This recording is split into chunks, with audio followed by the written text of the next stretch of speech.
जय श्री राम। पर्यो मुरुचि महिलागत सायक, सुमिरत राम राम रघुनायक। सुनि प्रिय बचन भरत तब धाये, कपि समीप यति आतुर आए। हनुमान जी जब पहाड़ लेकर आ रहे थे तो भरत जी ने राक्षस समझ उनको बिना फल वाला बाण मार दिया और नीचे गिर गए। बाण लगते ही हनुमान जी राम राम रघुपति का उच्चारण करते हुए मूर्छित होकर पृथ्वी पर गिर पड़े। प्रिय वचन अर्थात राम नाम सुनकर भरत जी उठकर दौड़े और बड़ी उतावली से हनुमान जी के पास आ गए। बिकल बिलोकी की से उर लावा, जागत नहीं बहु भांति जगावा। मुख मलिन मन भये दुखारी, कहत बचन भरी लोचन बारी। हनुमान जी को व्याकुल देखकर भरत जी ने उन्हें हृदय से लगा लिया, बहुत तरह से जगाया पर वे जागते ना थे। तब भरत जी का मुख उदास हो गया, वे मन में बड़े दुखी हुए और नेत्रों में विषाद के आंसुओं का जल भरकर ये वचन बोले। क्या बोलते हैं भरत जी, सुनिए। जय विधि राम विमुख मोहि कीन्हा, तेहि पुनि यह दारुण दुख दीन्हा। जौ मोरे मन बचय रुकाया, प्रीति राम पद कमल यमाया। भरत जी बोलते हैं, जिस विधाता ने मुझे श्री राम से विमुख किया उसी ने फिर ये भयानक दुख भी दे दिया।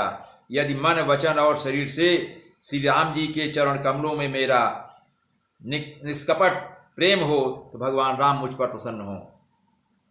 तौ कपि हो विगत सब सूला, जौ मो पर रघुपति अनुकूला। सुनत बचन उठी बैठ कपीसा, कही जय जयति कौशलाधीसा। और आगे भरत जी कह रहे हैं, और यदि रघुनाथ जी मुझ पर प्रसन्न हो तो ये वानर थकावट और पीड़ा से रहित हो जाए। यह वचन सुनते ही कपिराज हनुमान जी कौशलपति श्री रामचंद्र की जय हो कहते हुए उठ बैठे। लीन कपि उर लाई, पुलकित तनु लोचन सजल। प्रीति न हृदय समाई, सुमिरी राम रघुकुल तिलक। भरत जी ने वानर हनुमान जी को हृदय से लगा लिया, उनका शरीर पुलकित हो गया और नेत्रों में आनंद तथा प्रेम के आंसुओं का जल भर आया।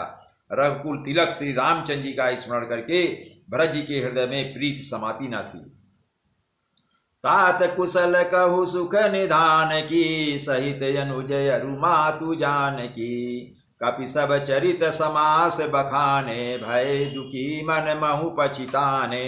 भरत जी बोले, हे तात, छोटे भाई लक्ष्मण तथा माता जानकी सहित सुख निधान श्री राम जी कुशल से तो हैं, कहो उनका समाचार क्या है। वानर हनुमान जी ने संक्षेप में सब कथा कही। सुनकर भरत जी दुखी हुए और मन में पछताने लगे। आहा दैव मैं कत जग जायूं, प्रभु के ये कहूँ काज न आयूं। जानिकु अवसरु मन धरि धीरा, पुनि कपिसन बोले बलवीरा। हा दैव, मैं जगत में क्यों जन्मा, प्रभु के एक भी काम न आया। फिर विपरीत समय जानकर मन में धीरज धरकर बलवीर भरत जी हनुमान से बोले। क्या बोलते हैं। तात गहरु होई तो ही जाता, काजु न साई होत प्रभाता। चढ़ु मम सायक शैल समेता, पठमऊ तो ही जहाँ कृपा निकेता। भरत जी कहते हैं, हे तात, तुमको जाने में देर होगी और सवेरा होते ही काम बिगड़ जाएगा, अतः तुम पर्वत सहित मेरे बाण पर चढ़ जाओ, मैं तुमको वहाँ भेज दूँ जहाँ कृपा के धाम श्री राम जी हैं। अर्थात वो कह रहे हैं, मैं बाण के ऊपर बैठ जाओ, मैं तीर छोड़ूंगा तेजी से और जल्दी से आप पहुंच जाओगे वहां। सुनि कपि मन उपजाय अभिमाना, मोरे भार चली किमि बाना। राम प्रभाव विचारी बहोरी, बंदी चरण कह कपि कर जोरी। भरत जी की यह बात सुनकर एक बार तो हनुमान जी के मन में अभिमान उत्पन्न हो गया कि मेरे बोझ से बाण कैसे चलेगा। अर्थात मैं इतना भीमकाय और इतना बोझा लिए हूँ और ये मेरे इस भार को सहन कर पाएगा बाण, ये तो नहीं चल पाएगा।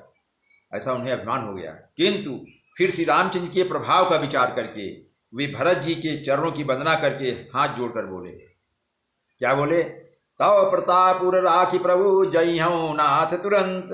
अस कही आय सुपाई पद, बंदी चले हनुमंत। हनुमान जी बोल रहे हैं, हे नाथ, हे प्रभु, मैं आपका प्रताप हृदय में धरकर तुरंत चला जाऊंगा। ऐसा कहकर आज्ञा पाकर और भरत जी के चरणों की वंदना करके हनुमान जी चले। हनुमान जी को अभिमान तो हुआ कि मेरा इतना विशाल का शरीर, मेरा इतना वजन है, इनका बाण कैसे चलेगा। लेकिन भरत जी की महिमा बताकर बोले कि आपके प्रताप से ही मैं चला जाऊंगा, बाण की जरूरत ही नहीं है। भरत बाहुबलशील गुण प्रभुपद प्रीति अपार, मन महु जात सराहत पुनि पुनि पवन कुमार। भरत जी के बाहुबल, शील अर्थात सुंदर स्वभाव, गुण और प्रभु के चरणों में अपार प्रेम की मन ही मन बारंबार सराहना करते हुए मारुति श्री हनुमान जी चले जा रहे हैं। जय श्री राम।